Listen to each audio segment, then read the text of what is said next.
We have a long history of successful steel construction in this country and, in fact, the world. And one of the great successes is that under normal fire conditions, we don't have building collapse. In fact, until 9/11, I was unaware of any protected steel structure that had collapsed anywhere in the world.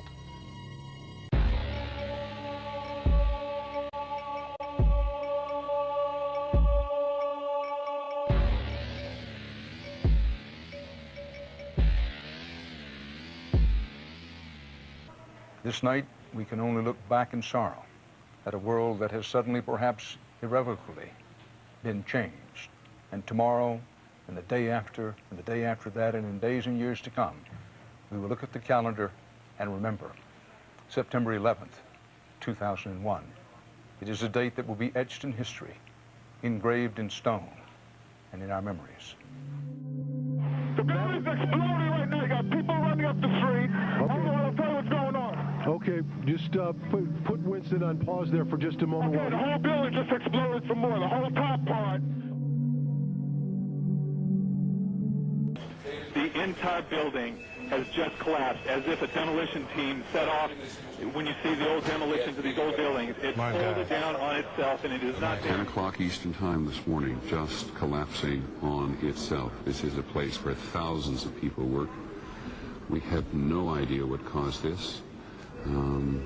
If you wish to bring anybody who's ever watched a building being demolished on purpose knows that if you're going to do this, you have to get at the under infrastructure of a building and bring it down.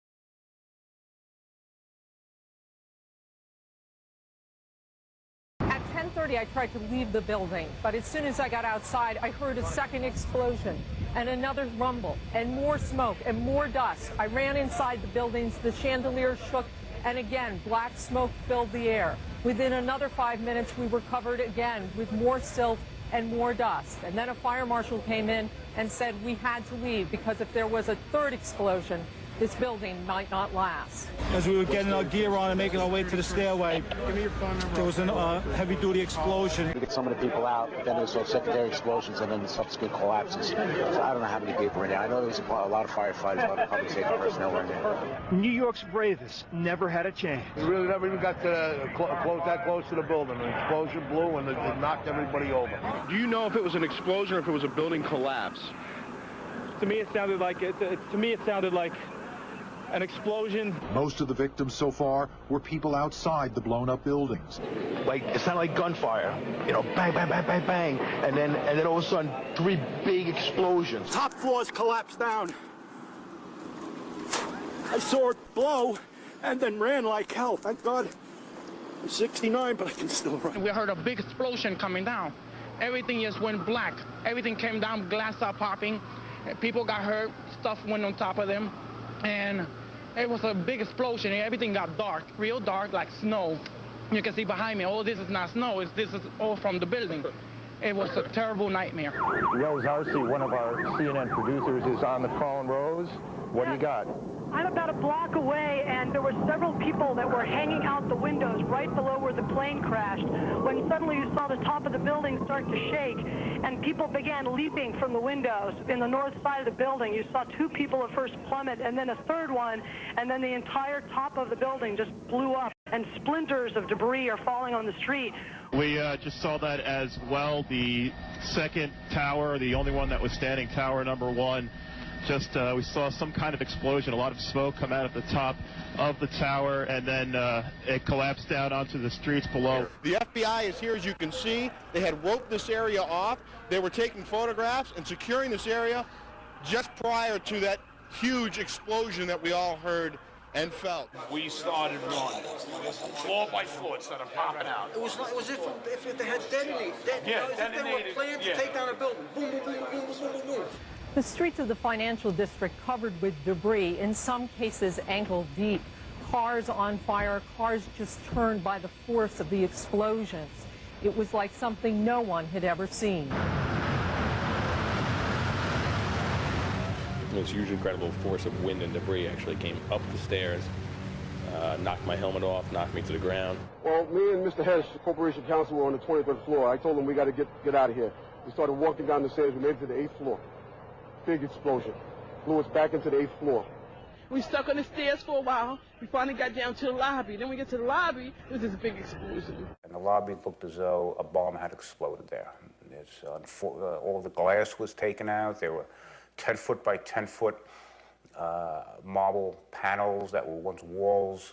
They were loose from the wall of the Trade Center. I go downstairs. The foreman tells me to go to remove the containers. As I'm walking by the main freight car of the building, in the corridor, that's when I got blown. I mean, the impact of the explosion, of whatever happened, it threw me to the floor, and that's when everything started happening. You have 2 110-story office buildings. You don't find a desk. You don't find a chair. You don't find a telephone, a computer. The biggest piece of a telephone I found was half of the keypad, and it was about this big. The building collapsed to dust. I hope I live. I hope I live. It's coming down on me. Here it comes. I'm getting behind the car. It's incredible. Okay, I'm gonna have to go find people who need help. I don't think I'm one of them. You okay, sir? Okay. There's all these noises. I don't know what it is. They say someone needs help. Yeah, Mike! Mike! Mike, over here! Yeah! Anybody need a doctor? Where are you? Oxygen. Don't have oxygen.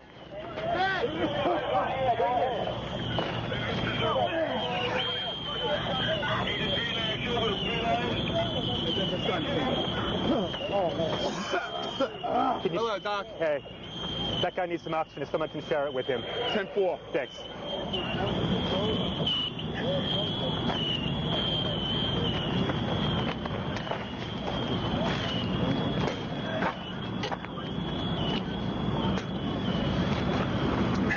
Oh my goodness me. That's all that's standing of the Twin Towers right now in the background. That's all that's standing. That's it. That's all that's left. So you were literally right inside.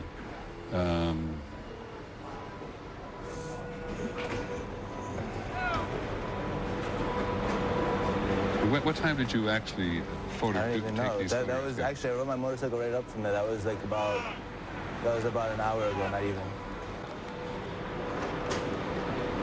It's absolutely... Look at that. That's all that's left. Do you know whether that's the South Tower or the North Tower? That's the South Tower. And you saw no sign of life in here whatsoever? No, I went all the way right there. Like, I don't know if they edited it out yet, but there's a big hole going down to the ground. There's nobody. But the firemen said, you know, that there's been a lot of people dead, like a lot of firemen died. Because there were firemen in the building at the time trying to help people evacuate from the building. Yeah, they said 200 people died. I thought the fireman I saw, they said 200 people died already. And this wall here, this is from part of the tower itself? Yeah, that's the South Tower, the lobby. And it's all the smoke and there's still fire going on in there right now. Are you walking across? Yeah, see, you're walking across, and that's your friend also with a photograph. And the building on the right that occasionally appears is a building adjacent? Yeah, and it's just gouged. Like the parts of the Twin Tower just gouged out the building. See, that's the concourse below. That's going down like 20 feet or so. It's a bit hard to understand where things were or where are they now. Can you tell us, can you point out what is what in this maze of rubble and destruction? This was the South Tower. This was 104, 106 stories tall. This is what is left. Up there was the North Tower. And you look, and you see, and there's no concrete. There's very little concrete. All you see is aluminum and steel. What happened to the concrete? The concrete was pulverized. And I was down here Tuesday, and it was like you were on a foreign planet. All of Lower Manhattan, not just this site, from river to river, there was dust powder 2-3 inches thick. The concrete was just pulverized. And what's to explain, Governor, the smoke that still comes out of the fire. There's still fire down below. There is such an incredibly deep pile of rubble, and the tower goes down 5-6 stories underground, that there is still fire underneath, smoldering.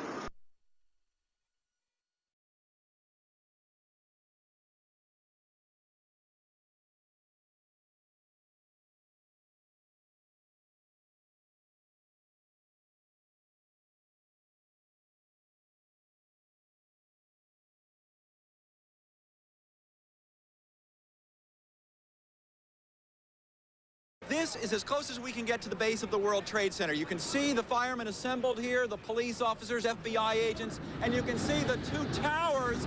A huge explosion now raining debris on all of us. We better get out of the way!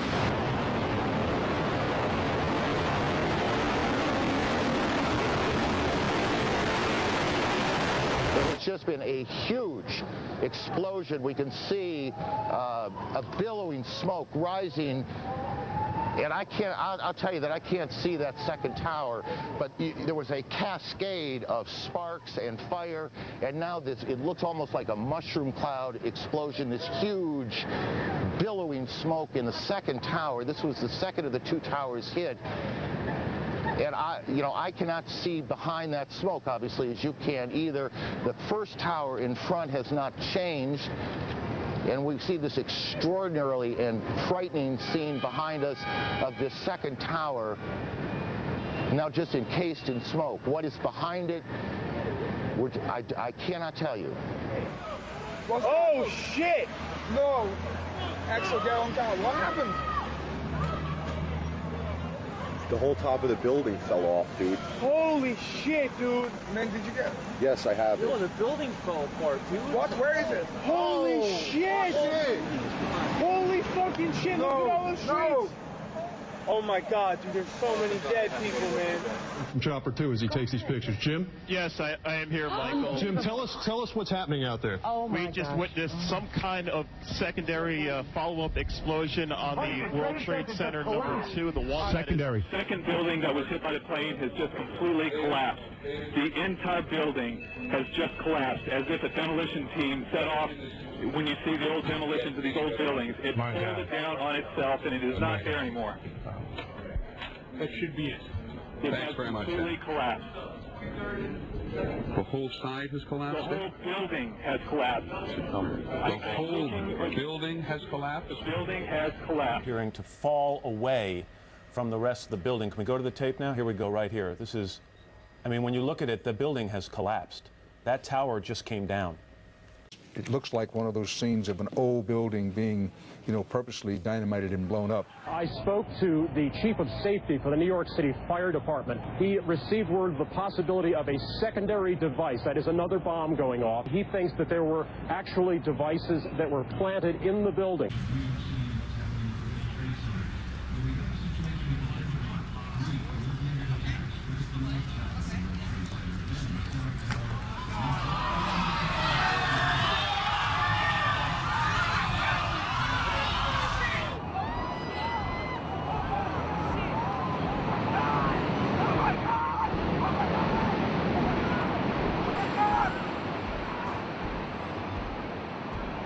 I was making my way to the foot of the World Trade Center. Suddenly, while talking to an officer who was questioning me about my press credentials, we heard a very loud blast, an explosion.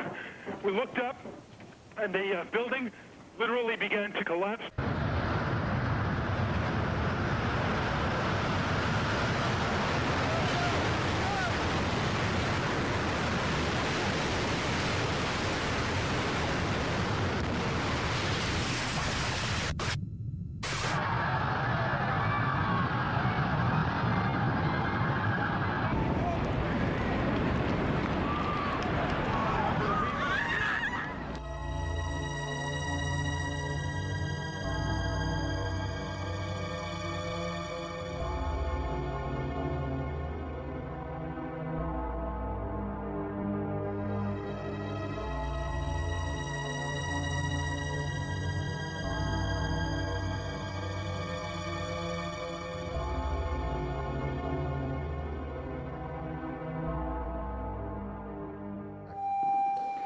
Jesus, I can't even believe what's happening.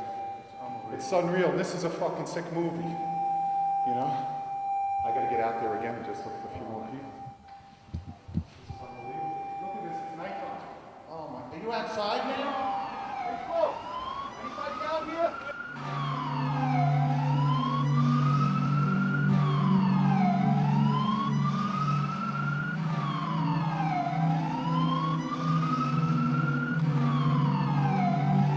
Conditions are unreal. All flight 10-4. Numerous members down. Numerous requests for oxygen.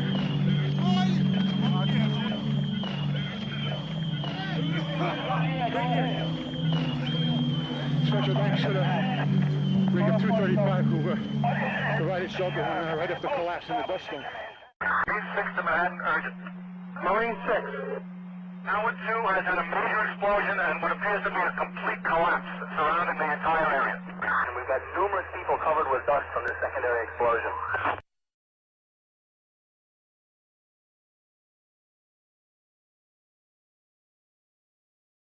Again, and I know that for many of you, you've heard this a lot, but I think it's important as people join us as they do in moments like this. They are coming in all the time, that there have been attacks in 2 American cities, New York and in Washington. The trade centers here in New York have been hit by airplanes. In Washington, there is a large fire at the Pentagon. The Pentagon has been evacuated. And there's, you can see, perhaps the second tower, the front tower, the top portion of which is collapsing. Good Lord.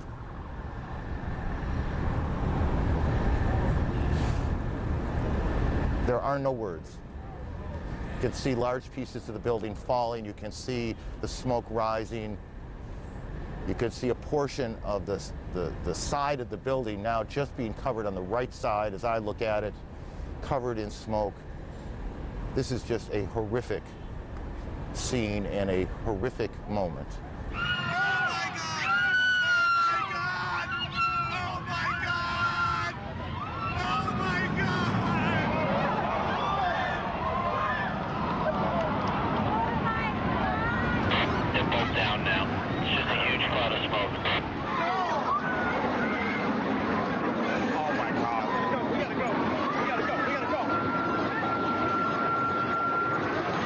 You said it sounded like the 4th of July. You heard a big explosion before the building fell? I saw it as it was happening, and it sounded as if you had 100 of those little black cat firecrackers and you lit them all off at once. That's what it sounded like. It sounded like the finale of the 4th of July over the East River.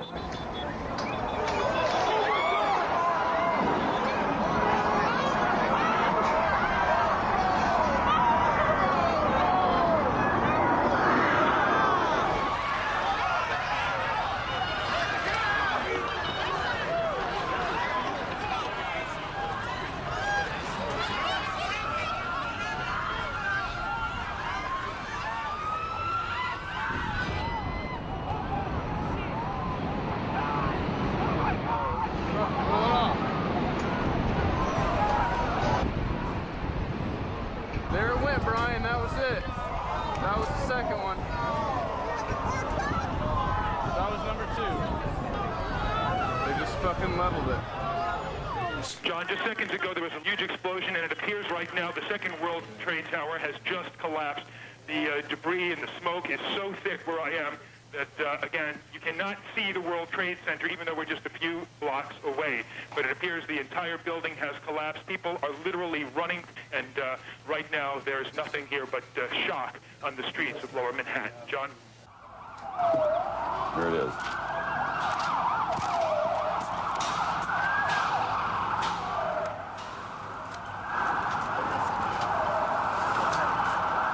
That's a videotaped replay.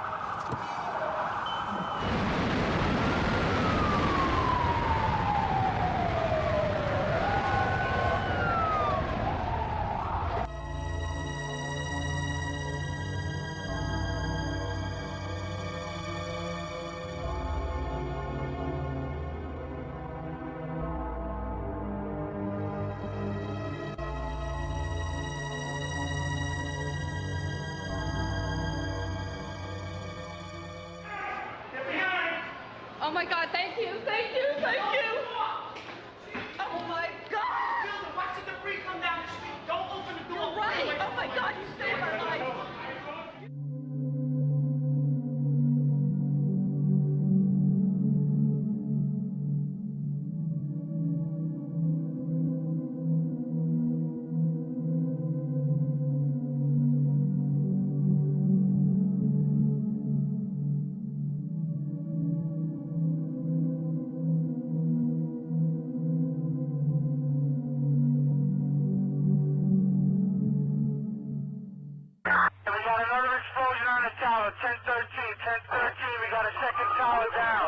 Another tower collapsed. Was involved in a secondary explosion at Tower 1K. I've got 5 patients. They need to be treated. They won't let me go any closer. No one can go in to get the people out. There's small explosions still going on. Here is the second tower that's coming down, and this was a similar situation. This defies belief.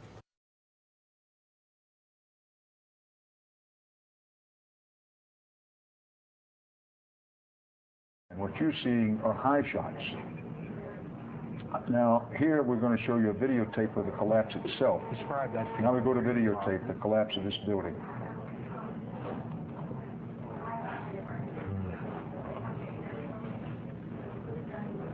It's amazing. Amazing, incredible, pick your word.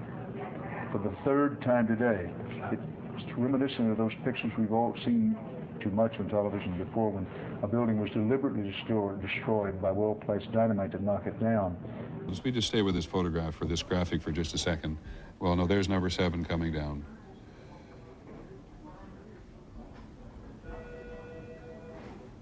When you think that part of the component of news coverage around the country every year is the excitement and the fun that people get watching an old building being demolished, and they wire it very carefully for days, and it's a very careful operation in order to make sure that a building comes down safely. I think the last one we saw was when they brought down one of the old casinos in Las Vegas. I mean, this is just stunning to see these things come down.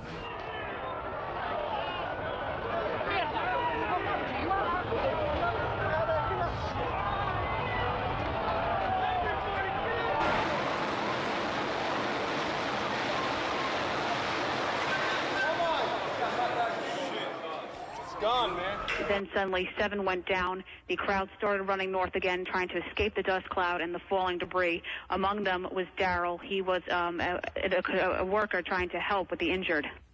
You're just standing there all of a sudden out of nowhere. You hear this collapse, sounds like thunder. The building had shock waves going through. You could see a shock wave go up, the windows blast out. You know, it was like I thought I was watching a movie. It was so, I mean, I can't believe this is happening. You know, it's really ridiculous. But, you know, came down floor by floor. Structure stayed intact until it all hit the ground. Back live, we have had little relief here. Take a look at this. About an hour ago, World Trade Center building number 7 collapsed. A 42-story building. No word of any casualties in the building. It was the one calamity that was not a surprise. I remember getting a call from the fire department commander telling me that they were not sure they were going to be able to contain the fire. And I said, you know, we've had such terrible loss of life. Maybe the smartest thing to do is pull it. And they made that decision to pull, and then we watched the building collapse.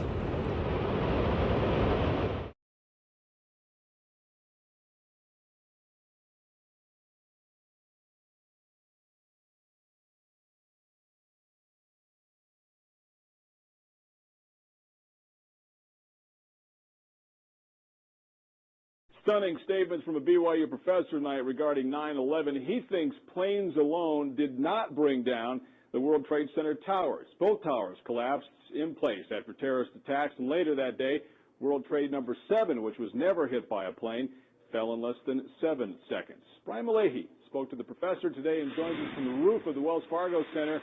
A crazy theory, Brian, or any validity to this?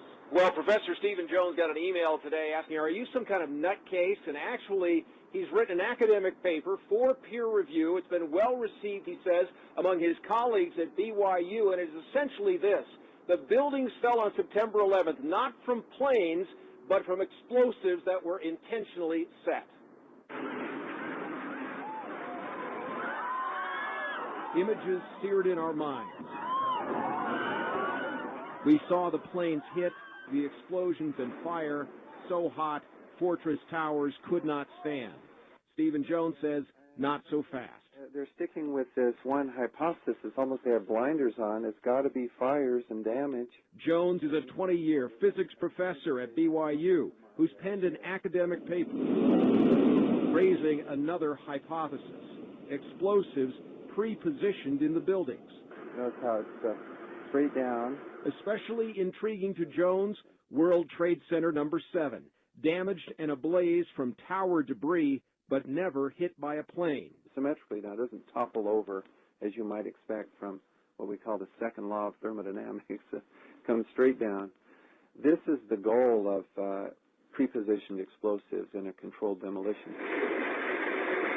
If explosives detonated like these, if they did, it begs the question, who set the explosives? Sure. And I try not to go there too much because we have to answer the first question first, the scientific issue first. We need to consider all options for the collapse of these buildings. Let the chips fall where they may. Jones says that models conducted in tests since 9/11 have not been able to duplicate what happened to the buildings. He is not saying that this is a proven theory. He says, in fact, that it's a hypothesis, but he wants a fresh, new, independent investigation.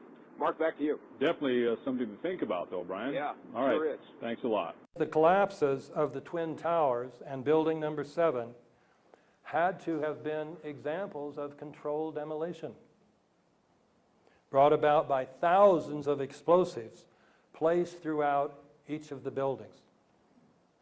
No foreign terrorists could have obtained the kind of access to the buildings this would have required. One reason for concluding that the 3 buildings were brought down by explosive is the very fact that they did collapse. High-rise steel frame buildings have never, before or after 9/11, been caused to collapse by fire.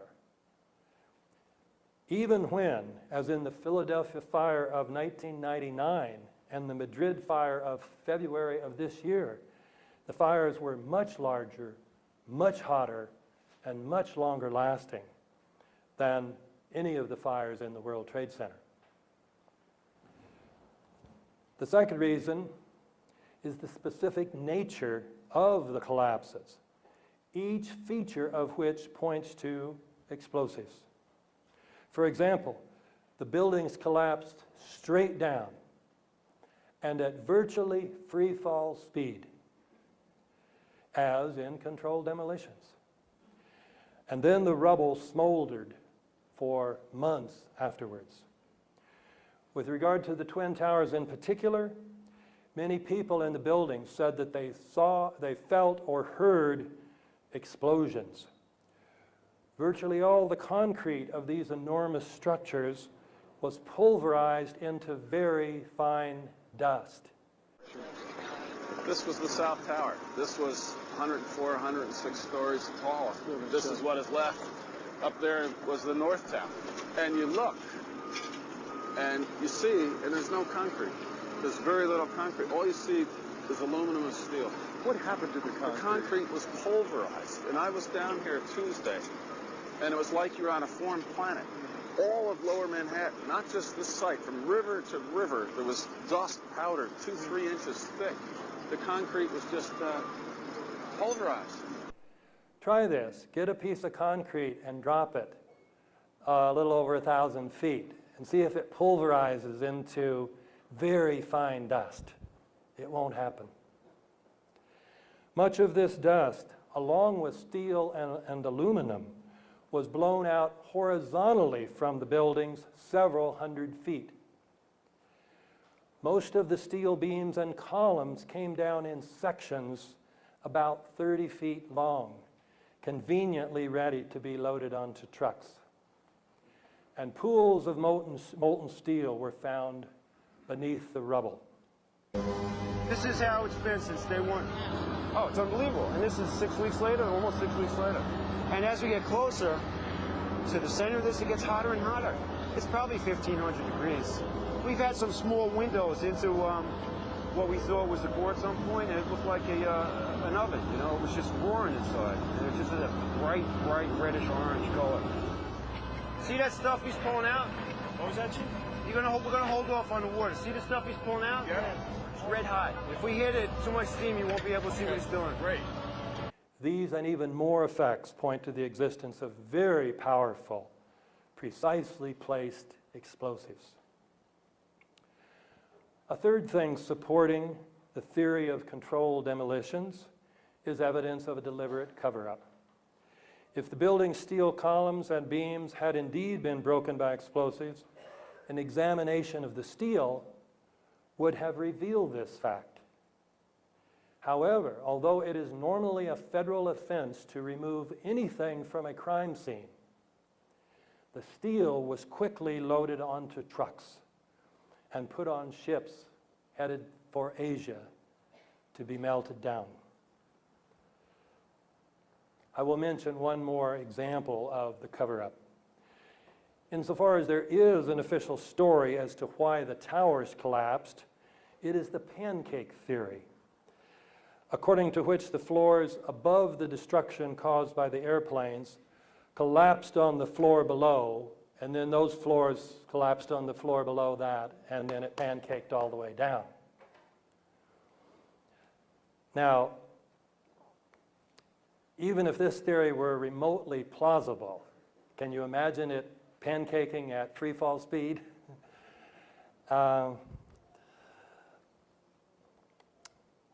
The other problem is what happened to the 47 massive steel columns that constituted the core of each of these twin towers.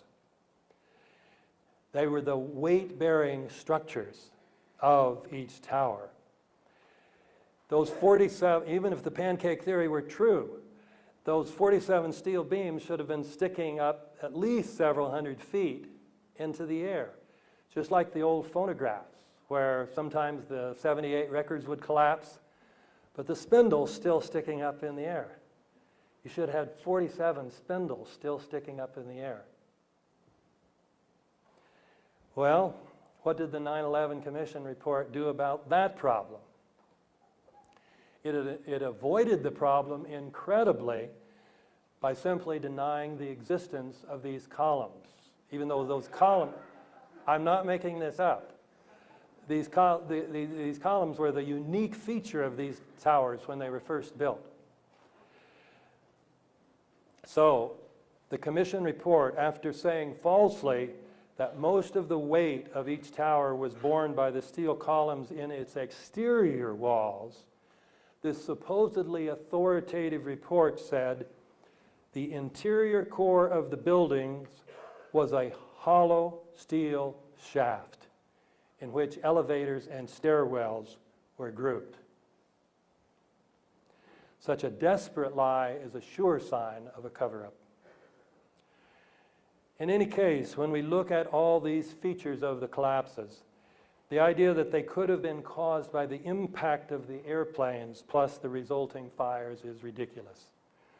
This is even clearer with regard to building number 7, which wasn't hit by any airplane, and yet it came down about 5:30 that afternoon. Its collapse remains so impossible to explain, except as controlled demolition, that the 9/11 Commission report did not even mention it, as if the collapse of a 47-story building was not worthy of comment. And it only had fires on floors number 7 and 12 of 47 stories.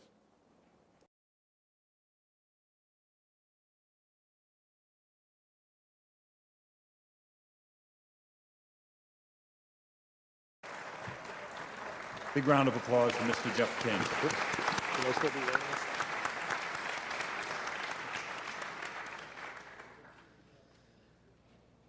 Okay. I studied physics at MIT. I did electrical engineering for about 8 years. I've had quite a bit of practical engineering experience. When I first saw the collapses, I was absolutely convinced that they were not spontaneous. One of the first things that I did was to speak with one of my patients, who is a retired Army Corps of Engineers fellow who's done a lot of demolition and construction. Showed him some of the public source videos that are available of it, and he immediately pointed out that there were squibs, which represent little puffs of smoke essentially coming out of the buildings initially, which were clearly a sign of controlled demolition. He had no opinions beyond that, but he said without doubt that it was a controlled demolition. That sort of set me on the path of continuing to examine it and trying to gather as much evidence as I could.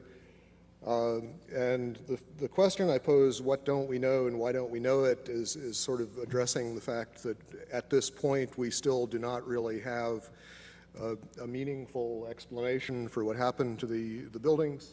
We have had several studies at this point, which I will go into, as to trying to determine a plausible scenario for the collapse.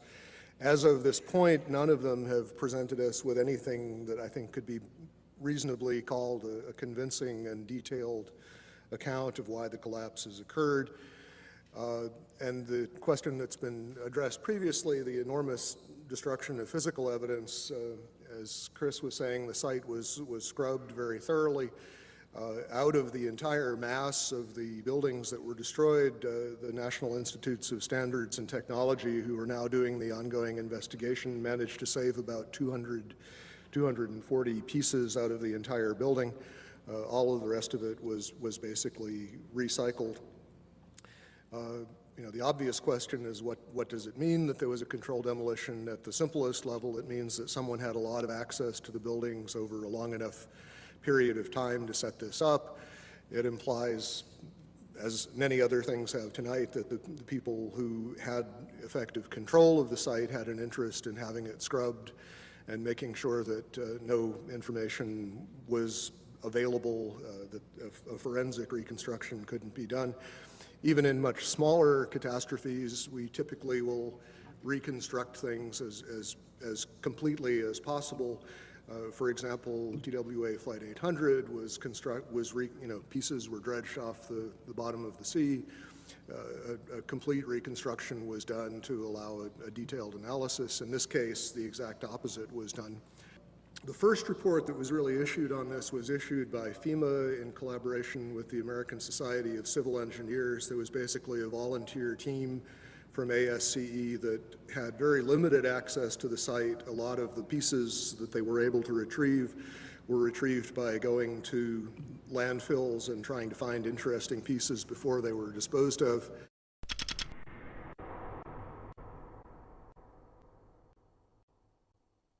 The initial FEMA report basically acknowledged that the kerosene would have burned off very quickly. What wasn't destroyed in the initial fireball would have been consumed fairly rapidly and would have only really served as an ignition for the rest of the material. And the second point being that the fuel here really was strictly office contents. If you think of a modern office with copying machines, computers, and as has been previously mentioned, the smoke, particularly from Building 2, just before it collapsed, was very black looking. This is generally an indication of an inefficient fire in which there's not enough oxygen for the amount of fuel. These types of fires typically burn very cool. They are not hot flames like blowtorches. The cores themselves, basically, if you've seen diagrams of the building, there's a large central rectangle in each of the towers that contained 47 columns. And these columns basically were the primary structural support of the building. They were given the role of supporting the whole gravitational load of the building. Since they were so strong, it would have been reasonable to think that they would have withstood, at least to some extent, the collapse. But in fact, as we see after the buildings collapsed, there was basically only little stubs of these things standing up a floor or two above the ground level.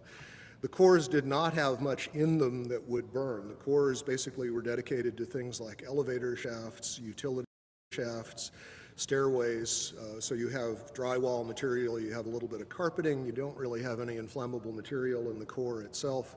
The core was specifically designed so it could not function as a chimney. They did not want in the case of a fire, for the fire to be able to travel through the elevators or for air to come in through the elevators. So they were designed with what this architect Aaron Swirsky, I believe it was, referred to as a hermetically sealed system. There were fire shutters that were designed to close off the core in the event of an event like this. And those, as far as we know, functioned properly, which means that there was a very limited amount of oxygen available. Okay, as far as the issue of what failed and how, some of the initial suggestions, and these showed up in the NOVA documentary, which is a good example of what I like to call proof by computer animation. Thomas Egar, who was a material scientist but not a structural engineer, who became a spokesman for these documentaries, indicated that the floors had somehow failed, that the trusses supporting the floors had failed. This was the theory that was put forward actually in the initial FEMA report. Subsequently, there have been basically complete contradictions of that. Jim Hoffman has done quite a bit of research which is available on the web concerning the problems with this idea that the floors would have simply fallen. There was a study done by Weidlinger Associates. The chief engineer there was Mathis Levy, who's a very well-known authority on building collapses. He specifically disavowed the idea of pancaking or collapsing of the floors. And the most recent official report we have on this, which is from National Institutes of Standards and Technology, NIST, rejected the idea that floor collapse was part of it. And so as a result, we have basically no sequential model at this point. What NIST has suggested is that there was some kind of simultaneous collapse of the cores, but they have not attempted to give any kind of modeling as to whether those cores could have in fact been destroyed by the fires in the way that they claim. Unfortunately, the material that would have allowed a detailed fire analysis, the actual physical evidence, is all gone. One of the most significant things to my thinking that indicates that this could not have been the sort of collapse that we are told it was is the presence of the dust clouds. And as you've seen in the pictures, and I'm sure all of us have seen probably more than we would like, there were very, very large clouds of very thick dust that enveloped the area, that crossed the river, that made it almost all the way to New Jersey from the pictures that I've seen. This type of flow is something that we are familiar with in physics. It occurs in only two situations that we know of naturally. One is in volcanic eruptions, where a large amount of material is suddenly exploded into the air and basically forms small particles. The other situation is something called turbidity currents. These occur along the edges of the continental shelves, where mud or sediment will slump, become suspended in water. And the common thread is that you have large amounts of a dense material that is suspended very quickly in a fluid, thereby creating another denser fluid, which is in effect the dust cloud. And that fluid can achieve considerable velocities. The problem with creating this sort of slurry of fine particles is that there really is no mechanism that has been proposed. We have concrete floors with carpeting or flooring over them. We have furniture.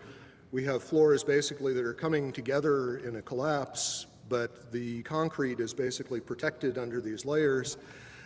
Early in the collapse, in the very first moments, we see these thick clouds being ejected at very high speed. They're clearly dense because they flow downward and become part of this large overall pyroclastic flow. What we're basically being told is that the concrete sort of jumped up into midair, exploded itself, and then was ejected as the floors came together. Not a very plausible mechanism, but I have yet to hear of anything else proposed to explain it. From quite a few people on the scene, we've been told that the powder it represented most of the concrete, that the amount of intact macroscopic chunks of concrete on the scene were negligible, that basically everything was reduced to powder. And incidentally, we also know that other things besides concrete were reduced to powder. We know that contents of computers, exotic metals from computer chips, these sorts of things were also identified in the dust and in very small particles, generally on the order of less than 100 microns in diameter. So we have a real issue of mechanism as far as what in the process of this collapse could cause so many things to be pulverized so finely. For the towers to collapse the way we saw them collapse basically implies that the columns simply collapsed into themselves. They telescoped straight down. Steel keeps a lot of its structural integrity, even when heated, until you begin to approach the melting point. You don't really see a catastrophic loss of strength, and this is what we're talking about. We're talking about basically vertical box columns collapsing into themselves, which implies a complete loss of mechanical strength. And as far as the initial impacts, this recent NIST study made an interesting point about World Trade Centers 2. The film analysis showed that it oscillated for about 4 minutes after it was struck by the airplane, and the oscillation rate was identical to what would be expected for the intact tower. Trade Center towers and most modern buildings are heavily redundant in the sense that the load bearing can be shifted to other members if some of them fail, and we saw that happen in this case. Stresses do redistribute, but absent further weakening of the structural members, that distribution is limited. It happens, the structure restabilizes, and unless there's significant further damage, it doesn't progress to a total collapse. World Trade 1 began collapsing from the very top after an hour and 40 minutes. It's very hard to imagine office contents progressively heating up hotter and hotter over that period of time. And for a building to collapse from the very top, which is the least heavily loaded, is also very odd, to say the least. Just a couple of other anomalies. As we know, there were reports of explosions. There were reports of underground explosions in both of the towers at the time of the impact from a building engineer by the name of Philip Morelli. There are interviews with him on the web. From the Naudet brothers film, 9/11, we see that the lobby of the North Tower was extensively damaged with what looks like high explosive blast damage, and this was immediately after the plane collision. But we know that on the weekend before, there were power downs, and there appear to have been evacuation drills going on throughout the previous week, which suggests that at least some people knew that something was happening. The power downs may represent a time window in which demolition charges would have been planted, although I think it's possible that they also were planted over a much longer period of time, given the relative accessibility of the buildings. Okay, that's all I have to say. Thank you.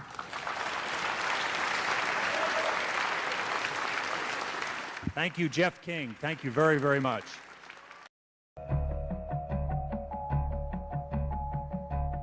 Good morning, I'm Neil Heinen. It is unprecedented that I would get email about a For the Record program before the program even aired. But that was the case in the 24 hours before we taped this show Friday afternoon, as I received several emails of both support and outrage from people who had simply heard Kevin Barrett was to be my guest. Such is the passion generated by Mr. Barrett's views on the events of September 11th, 2001. The most recent event of which I am aware is the resolution signed by 61 state legislators calling for the UW to fire Mr. Barrett. Kevin Barrett is my guest this morning. Mr. Barrett, thank you very much for joining me. Well, it's good to be with you, Neil. My question is, shouldn't it be simple enough to provide the evidence that would support the claims of the government? I mean, there should be plenty of physical evidence, shouldn't there?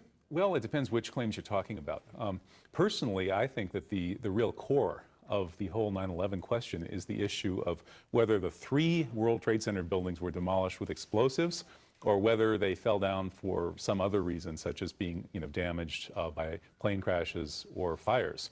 And I think that at this point, the evidence is in. Anybody who's kept up with the critique of the official story in this area knows that at this point, the evidence just, is very convincing that all 3 buildings were taken down with explosives and controlled demolitions.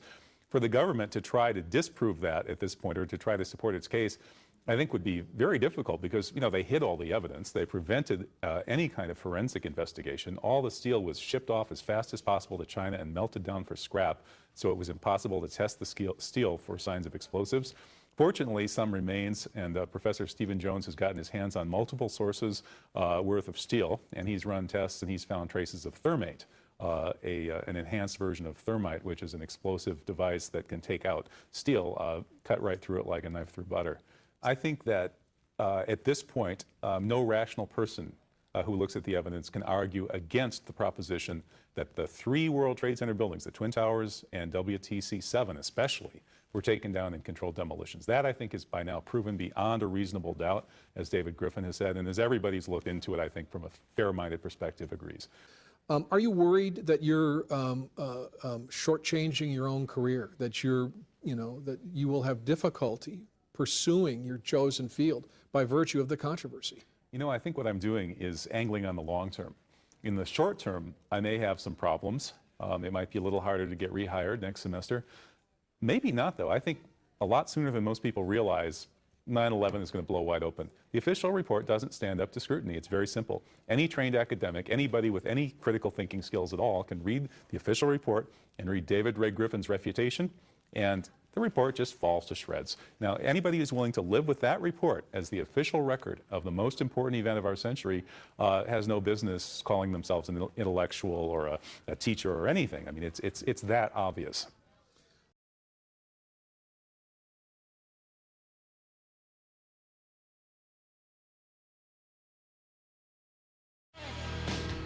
Hello, I'm AJ Hammer, live in New York City.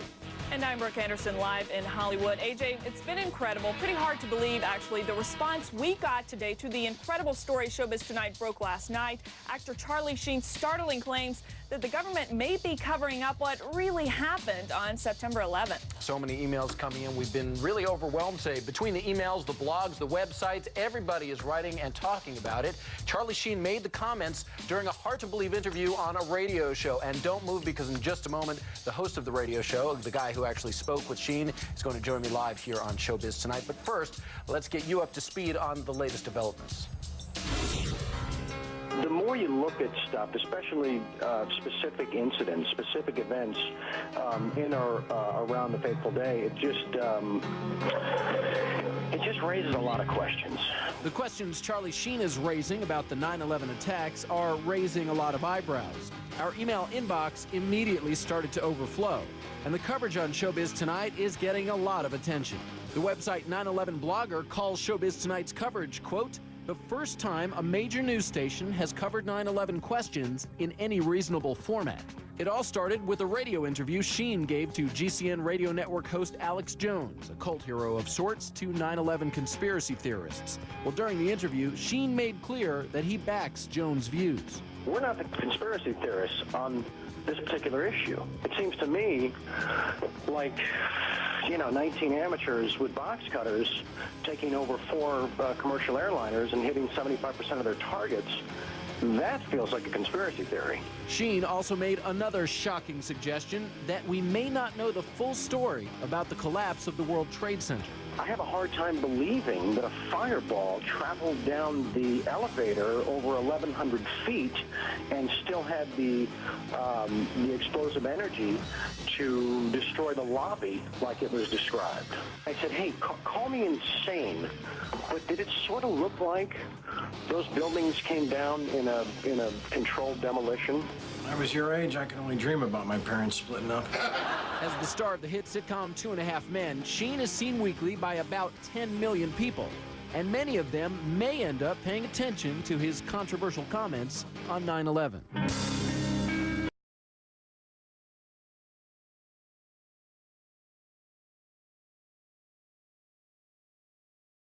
My next guest is a man who needs no introduction. He is the host of Sunday news program Meet the Press. Tim Russert, thanks for joining us on Deadline Live. A real pleasure to be here. Tim, do you know that Morgan Reynolds, former chief economist of the Department of Labor under George W. Bush, has come out and said he thinks 9/11 was an inside job? So has Ray McGovern, CIA analyst who briefed both Bush and Reagan, Paul Craig Roberts, Deputy Secretary of the Treasury, father of Reaganomics, and among others, Lieutenant Colonel Bob Bowman, who was a former director of advanced space programs development under Ford and Carter. And these are some pretty heavyweight people. These aren't conspiracy theorists, Tim. These are some heavyweight people that worked under these major administrations. Mm-hmm.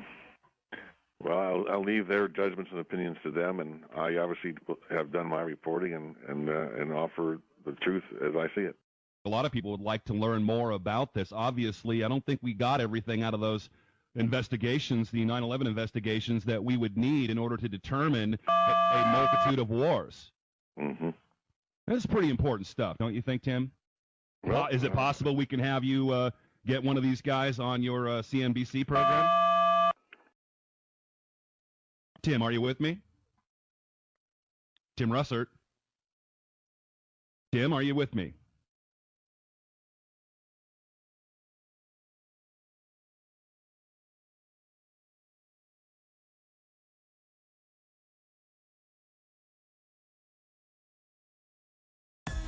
We just witnessed some kind of secondary follow-up explosion on the World Trade Center #2, the wall. Secondary. There was another major explosion. The building itself, literally the top of it came down, sending smoke and debris everywhere. Just seconds ago, there was a huge explosion, and it appears right now the second World Trade Tower has just collapsed. There were 2 or 3 similar huge explosions, and the building literally shook. You literally shook at the base of this building. We understand now there has been a secondary explosion on Tower 2. What happened was I was down in the basement. All of a sudden we heard a loud bang. And the elevator doors blew open. Some guy was burnt up. So I dragged him out. His skin was all hanging off.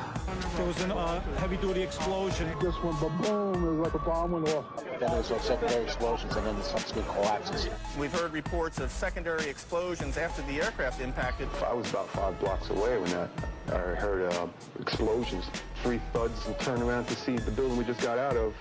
Antenna tip over and fall in on itself. Federal agencies that were down there do believe that there was some sort of explosive device somewhere else besides the planes hitting. I got an eyewitness who said there was an explosion on floor 7-8. 7-8.